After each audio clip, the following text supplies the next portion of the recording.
नशर Feroze bar association में वॾो माली स्कैंडल जो इंकशाफ। नशर फ़ेरोज़ बार एसोसिएशन जे अकाउंट मां 1 करोड़ 92 लख सदर ऐं जनरल सेक्रेटरी गैर क़ानूनी तौर ते कढाए छॾिया आहिनि। वकीलनि पारां सदर मोहम्मद अयाज़ मरी, जनरल सेक्रेटरी शौकत बोहियो मथां मुबैना तौर इल्ज़ाम।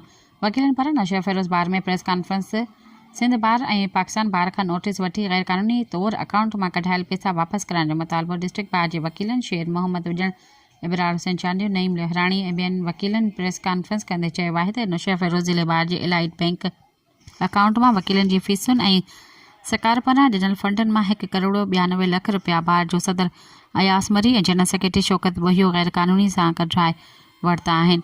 जो त असां बैंक अकाउंट चेक करायोसीं त अकाउंट में रुगो 9,87,000 मौजूदु आहिनि, बक़ाया रक़म गुम आहे।